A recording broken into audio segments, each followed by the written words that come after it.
Hello, this is Calgary's Business. I'm your host, Mario Toneguzzi. Joining me today is Sandip Lalli, who is President and CEO of the Calgary Chamber. Thanks for joining us today, Sandip. Thank you. So obviously, last few days, we've had a lot of news coming out of City Hall with the budget. Give me, first of all, your overall reaction as a chamber to what transpired there. Sure, thank you. Yeah, we've been quite active with the municipal budget over the last several years, in particular around property taxes and looking to shift the property tax from businesses onto residential properties where there's more of taxpayers, obviously on the residential side. Mm-hmm. Tell me maybe a little more details of what that shift entailed. Sure. So what we did was we had a lot of working groups and a lot of dialogue with City Hall and city administration, businesses of all size, to say, how does this certainty help you and how is it burdensome? So we articulated that. And so the shift that we asked for was to move the ratio to a 3-to-1 base. And so we got the first step towards that, but there were other parts to our proposal. So it was three things: move the shift, get more of the residential property taxes onto the residential communities as opposed to the businesses, and then look at selling city land and turning that into a tax-paying property, and looking at City Hall spending and constraint around spending. Okay. We can't seem to come across this issue every year with the property taxes now on the commercial side. Does the City Council and City Hall need to look at long-term solutions to this? Because we're going to be at this same page next year, aren't we? Oh, you're absolutely right, we are.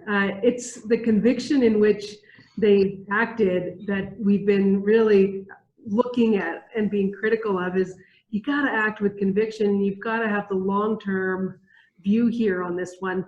And that's something we didn't see. And so the long-term structural change review needs to start. But quite frankly, it's not going to happen now until after the November 2021 budget. Like if something happens in between, we're saying put a task force together to do a review, set up a meaningful relationship with the province, because there is provincial legislation that's involved, and work towards that, as opposed to starting in October or November of 2021, sorry. So we're 2 years out from a long-term solution.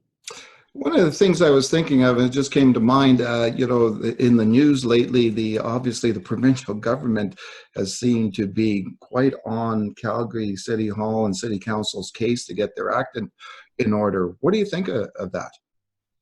I think they need to foster a working relationship. This is one relationship that is critical to moving, in particular, this property tax issue forward, but also to the health and viability of the city and balancing vibrant city with vibrant business. And so we need it to be productive. We need to be able to come to some consensus, but we can't waste time. We're already behind the 8 ball. We need to move forward with the province and the city to making sure that collectively we're open for business and competitive globally. Now, you talk to a lot of businesses out there and entrepreneurs. What's their mood like these days? Yeah, it's a very resilient group we've got here, and we're very lucky, but we cannot continue to lean on that entrepreneurial spirit. We have to create the conditions for them to thrive.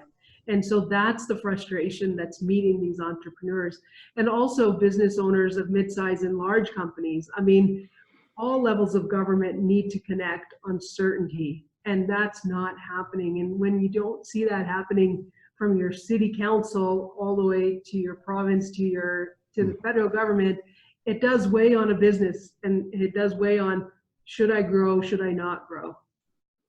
Okay, great. Thanks for joining us today, Sandip. Yeah, thank you.